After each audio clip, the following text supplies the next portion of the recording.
Hey everybody, I'm Mark. And I'm Kenda. Welcome back. Today, we are going to take you behind the scenes. What do budget travelers eat in a day to keep their budget so low? Come on with us and let's show you a typical day in our lives. A typical day for us is pretty simple. Just chilling, eating local, hitting the gym, and wandering the city on foot. Slow travel isn't this non-stop highlight reel people imagine. Most days we're just living.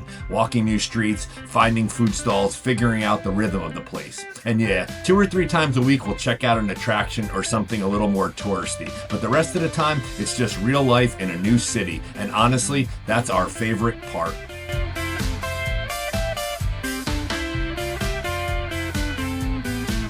Follow me in.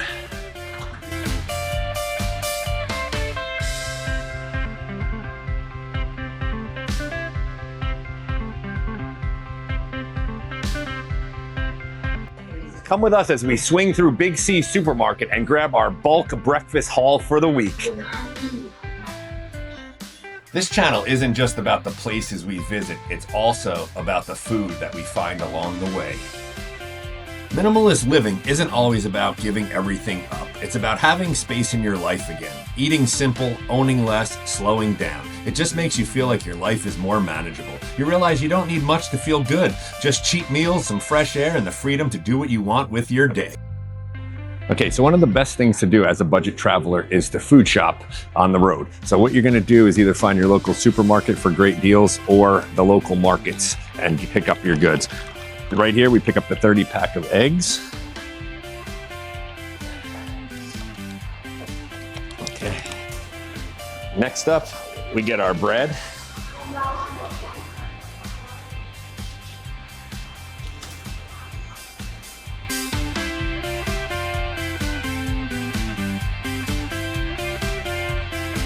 Next up on the list is our fresh fruits. We usually grab a dragon fruit. Next up, a papaya, some bananas, and a 3-pack of mangoes. Next up is the protein yogurts. These are awesome, they're delicious. They have 12 grams of protein. Everybody loves a good Western style breakfast, even when you're in Thailand. And finally, you can't go without your coffee. As we've been budget travelers, we've been seeing that coffee ranges anywhere from 50 to 70 baht a cup on the streets. So what we did, we buy instant coffee. Not as delicious, it's a little bit bitter and harsh, gets you really going. But we've been buying this one. And then there's Big C, Thailand's version of a giant everything under one roof supermarket. Price-wise, it's actually pretty comparable to the local markets. Some things are cheaper in bulk, some things you'll still find better deals on the street, but overall, it's solid for the basics. But as minimalist budget travelers, Big C can feel like sensory overload. The bright lights, the endless aisles, 20 different brands of things we don't even buy. It hits different when you're trying to live simple. Still, it's where you stock up on weekly essentials, grab our breakfast stuff, and keep our routine easy without getting sucked into buying a bunch of crap we don't need. To keep ourselves sane, we usually start the day with a more Western style breakfast. The Thai breakfasts are amazing, cheap, flavorful, and legit, but eating 3 Thai meals a day every day can get a little heavy. Mixing it up helps us stay balanced while we enjoy everything Thailand has to offer. Cheap way to go about it too is buying pre-made meals. They come with a lot of different things and they are reasonably priced.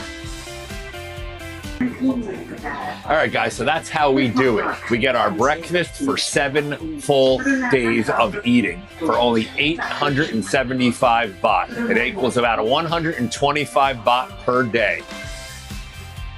Stay with us. We're going to take you also on our lunch and dinner adventures. So typical mornings, I will make breakfast to save us some money. Now, the good thing with this Airbnb, we've got a pretty good sized kitchen, a little hot plate, which I've learned how to cook on. But it does save a lot of money, especially in the area we're staying in right now. A Western breakfast is very hard to find in this part of town. We haven't found one. The few that we did find were in Bangkok were way, way out of the normal price range. So for us, typically, I'll make some eggs, some bacon, toast. We'll have fruit and yogurt and some instant coffee, which we've got used to, but it saved so much money. A Western breakfast typically could cost you anywhere from 300 to 400 baht with a coffee, and that's just way out of the price range for a budget traveler. Breakfast is served. Just look at this spread. Doesn't it look amazing? Huge thanks to Kenda for always making it happen.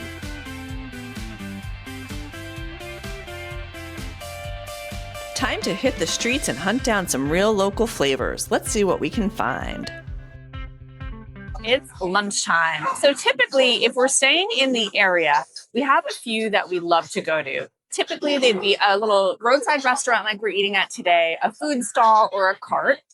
They all are very budget friendly. And if we're staying, again, in our local area, we kind of rotate them between lunch and dinner. So today we're taking you to one of our favorite lunch spots and we'll show you what we get. An important question is, how do you know which place to pick?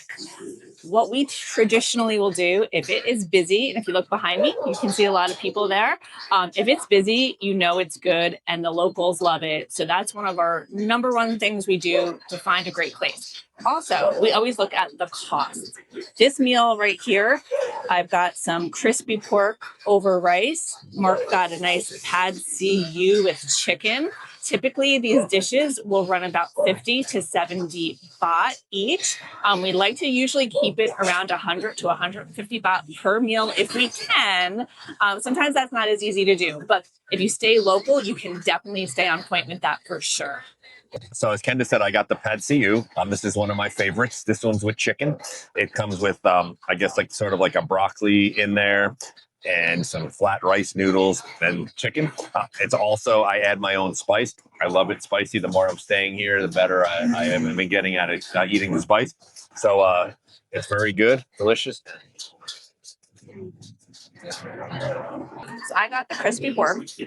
It's funny because every place I get it, it's always a little different. Some people make the entire thing super crispy. This is actually really crispy on the outside, a little more fatty on the inside, but it works because that fattiness blends with the rice.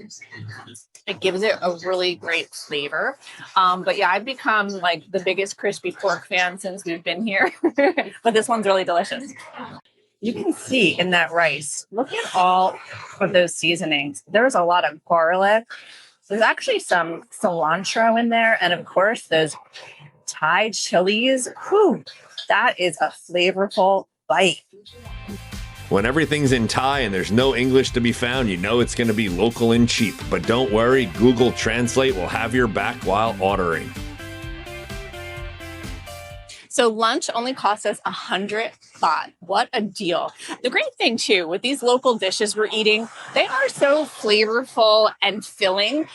Even though you're paying such a low price, you're not skimping on flavor or the ingredients. Everything is fresh. It's made to order. It's really just, it's unbelievable how far your money goes here. So for budget slow travelers, it is the spot to be. Come with me and let's go get us some dinner.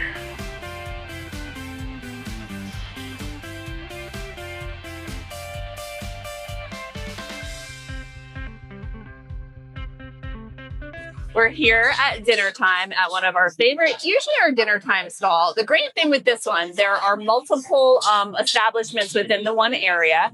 And tonight, I'm very excited. I'm trying something a little different. When we were down south, I ate curry like crazy. Tonight, I'm eating some red curry with, you can see there's a lot of chilies in there. So I'm super excited for that. Excuse me. And Mark got the beef pad krapow. And we also got some fruit shakes here. And the amazing, crazy thing, all of this, 180 baht. I mean, you cannot beat that. Now, when we go, if we are in Bangkok for dinner, the great thing with that, night markets. Night markets are fantastic because you will have, it's almost like a warehouse size area, and there are just stall upon stall. So you can get any type of food you pretty much want there, and the prices are usually very reasonable. But this is Nanthanberry dinner. So the spicy factor is for real in this part of Thailand. It wasn't so bad down south. We were always adding more, but this is, they call it head for spicy. If I knew the word for a lot, but I'll say mucho head for sure, but it's really good. And thank God I got a peach shake. After I take a bite of this kind of helps calm down my tongue.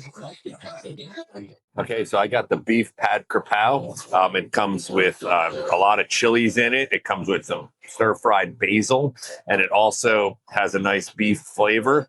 It also comes with a fried egg on top. It's very good. I usually get pad krapao that comes in chicken or pork, and the options are awesome. So tonight I'm trying the beef. So one of my favorite things about coming to this place is they also have dessert. They make great pastries and cakes. So I'm gonna dig in. My sweet tooth is on fire right now. So I have a cream cheese blueberry cake. Let's dig in and see. It's so moist and delicious. That is tasty. Wow. So what did you guys think of our entire day of food we had and our delicious shakes? Can you believe everything you saw us eat today only cost us, what was it? 455 baht. 455 baht. That is insane. We would never, ever be able to eat like that in one day in the US, that's for sure. What did you guys think? Would you like to eat those kind of foods every day? Because for me, I'm not getting sick of it. I can say that. What about you? No, I love it. I love Thailand. Awesome. It's great. Yeah. So guys, let us know in the comments what you're liking. If there's anything you'd like to see us explore in Bangkok while we're still here. And as always, keep inking. Keep exploring. And we'll catch you on the next one.